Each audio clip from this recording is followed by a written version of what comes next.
বন্ধুরা, আজকে হচ্ছে একে তো রবিবার, তার সাথে বর্ষা, তো আজকে করবো সর্ষে ইলিশ। আর তার সাথে আরেকটি রান্না করবো, সেটি হচ্ছে ইলিশ মাছের মাথা দিয়ে করলার ভাঙা। করলার নানান রকম পদ অনেকে খেয়েছো, কিন্তু আমি আজকে কিভাবে করছি দেখবে, দারুণ লাগে খেতে। তো চলো রান্নাটা কিভাবে করছি তোমরাও দেখে নাও। আমি আজকে ইলিশ মাছ রান্না করব সর্ষে ইলিশ কাঁচা কলা দিয়ে।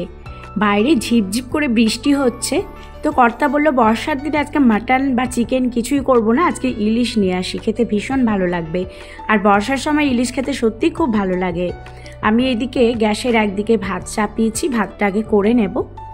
আর আমি এইদিকে একটা জিনিস গরম করে নেব, সেটা হচ্ছে আমার হেলথ ড্রিঙ্ক। আমি প্রতিদিনই খাই জিরে মেথির জল, সেটাকে একটু উষুম করে নেব, কারণ সকালবেলা আমার এখনও কিছু খাওয়া হয়নি তেমনভাবে।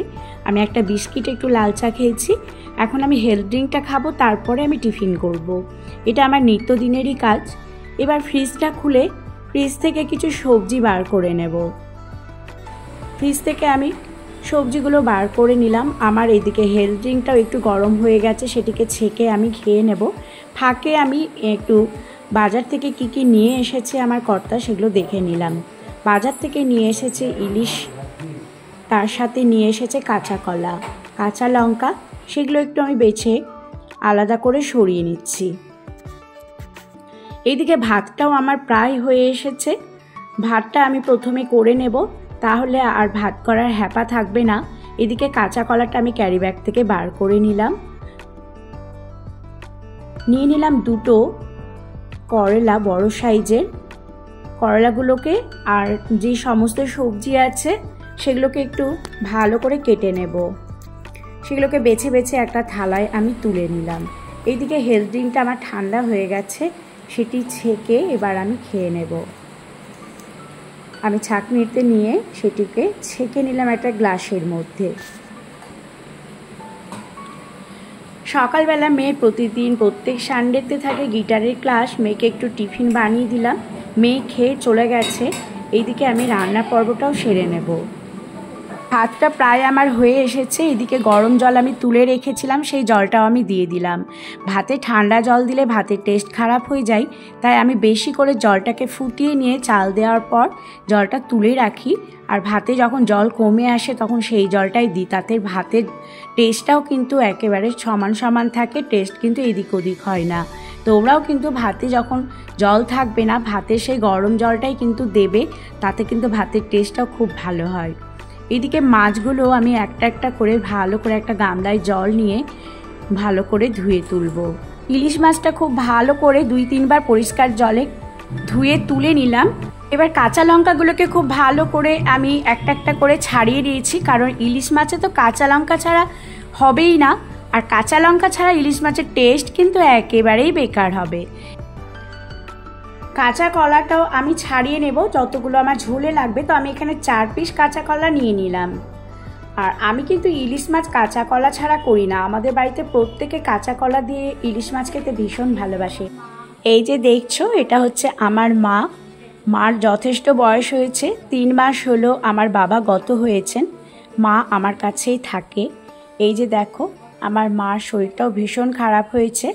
তো মাকে আমি বললাম, তুমি এসেছো যখন কিছুদিন থাকো আমার কাছে, তোমাকে একেবারে সুস্থ করে তারপরে পাঠাবো। এইদিকে আমি ইলিশ মাছগুলোকে খুব ভালো করে পরিষ্কার করে ধুয়ে নিয়ে তারপর তার মধ্যে একটু লবণ আর হলুদ মাখিয়ে নিচ্ছি। কড়াইটাও চাপিয়েছি গ্যাসে, কড়াইটা আমার গরম হয়ে গেছে।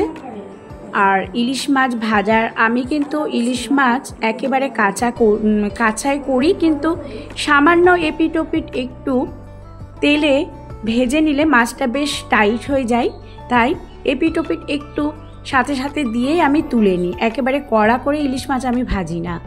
তো আমি কড়াইটা গরম হয়ে যাওয়ার পর খানিকটা সর্ষের তেল তার মধ্যে ঢেলে নিলাম। এবার মাছগুলো একটা একটা করে দিয়ে এপিট ওপিট দিয়ে নাড়াচাড়া করে একটু তুলে নেব। অনেকে শুধু সরাসরি কাঁচা ইলিশ করে, তবে ইলিশ মাছ তো সবসময় টাটকা পাওয়া যায় না, সেগুলো কোল্ড স্টোরেই থাকে, সেই জন্য আমি একটু তেলে এপিট ওপিট সাঁতলে নিই। তেলটাও আমার খুব ভালোভাবে গরম হয়ে গেছে। লবণ হলুদগুলো আমি খুব ভালো করে মাছের মধ্যে লাগিয়ে নিয়েছি।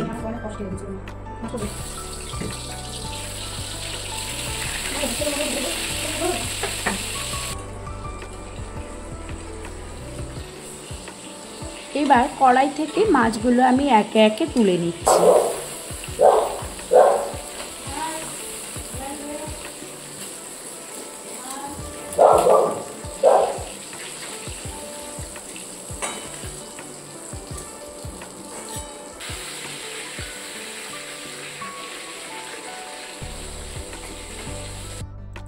সেই তেলের মধ্যে এবার আমি কাঁচা কলাগুলোকে এবার ভেজে নেব।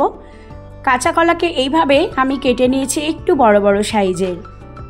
কাঁচা কলার মধ্যে একটুখানি আমি লবণ উপর থেকে ছড়িয়ে দেব আর একটু লালচে করে ভেজে নেব। একটুখানি ঢাকা দিলাম, ঢাকা দিলে কলাটা খুব ভালোভাবে সেদ্ধ হয়ে যাবে আর লবণটাও কিন্তু কলার মধ্যে খুব ভালোভাবে ঢুকে যাবে। এদিকে আমি নিয়ে নিয়েছি 2-3 চামচ পোস্ত, সাদা সর্ষে আর কালো সর্ষে আর বেশ খানিকটা কাঁচা লঙ্কা।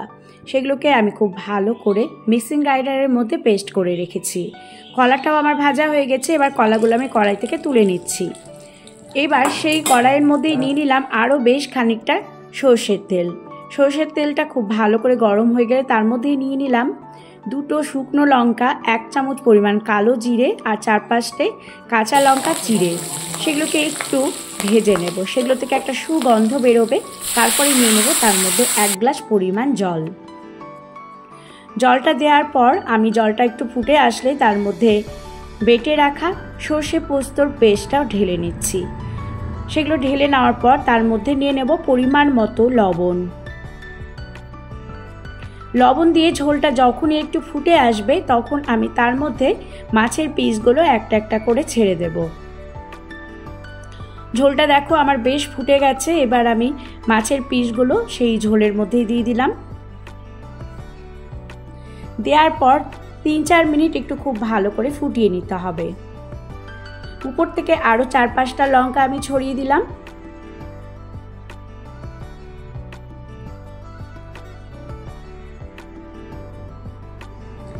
মাছের ঝোলটা আমার প্রায় হয়ে এসেছে। উপর থেকে আমি দিয়ে দিলাম বেশ খানিকটা সর্ষের তেল। সর্ষের তেল একটু বেশি করে দিলে কিন্তু বেশ ভালো লাগে। কাঁচা সর্ষের তেল দিয়ে এবার গ্যাসটাকে আমি বন্ধ করে দিলাম।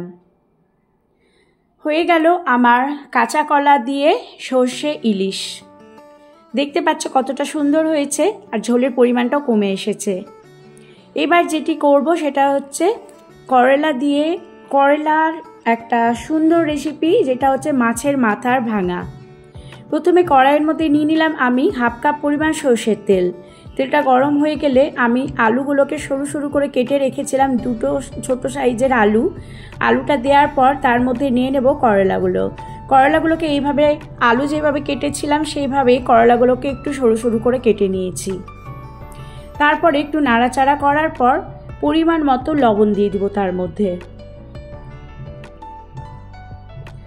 লবণ দিয়ে সেগুলোকে আরেকটু ভেজে নিচ্ছি।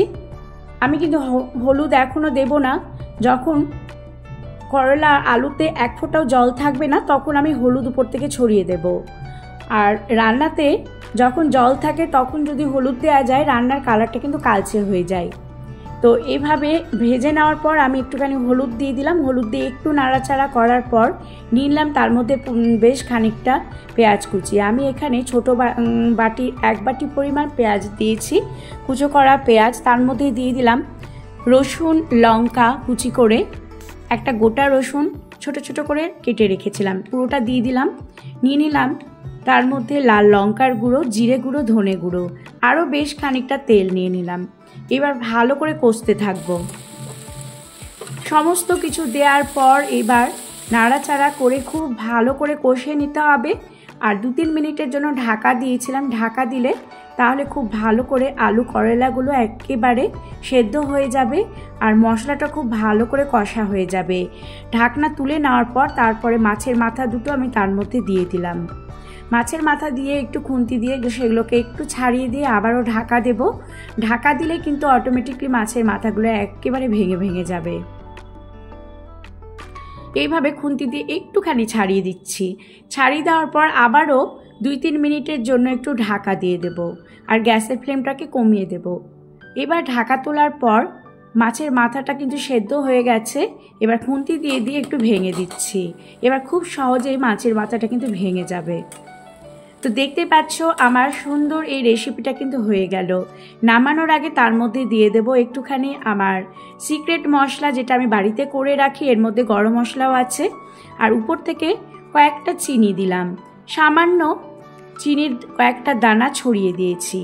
এবার ভালো করে নাড়াচাড়া করে সেটিকে নামিয়ে নেব। দেখতেই পাচ্ছ কতটা সুন্দর হয়েছে। তো তোমরাও বাড়িতে একবার করে দেখবে। ইলিশ মাছের মাথা করলা দিয়ে একটা সুন্দর রেসিপি। এটিকে আমরা বলি করলা আর মাছের মাথার ভাঙা। শুকনো ভাতের সাথে প্রথমে এটা দিয়ে মেখে খাওয়ার পর যা কি ভালো লাগে, মানে অর্ধেক ভাতটা তোমরা এটা দিয়ে মেখে খেয়ে ফেলবে। তারপরে তো ইলিশ মাছ অনেকটা পরে ইলিশ মাছের ঝোল দিয়ে। অনেকে আমাদের বাড়িতে আছে যে মাছের ঝোলটাও নেয় না, সেটি দিয়ে পুরোটা মেখে খেয়ে ফেলে। তো এভাবে তোমরা তৈরি করে নিতে পারো ইলিশ মাছ কলা দিয়ে, কাঁচা কলা দিয়ে ইলিশ মাছের ঝোল আর করলার ভাঙা মাছের মাথা দিয়ে। বন্ধুরা, তোমাদের ভালো লেগেছে তো? যদি ভালো লেগে থাকে তাহলে অবশ্যই আমাকে লাইক, কমেন্ট, শেয়ার করতে ভুলবে না। আর এই রেসিপিগুলো কেমন লেগেছে তোমরা কিন্তু আমাকে অবশ্যই জানাতে ভুলো না।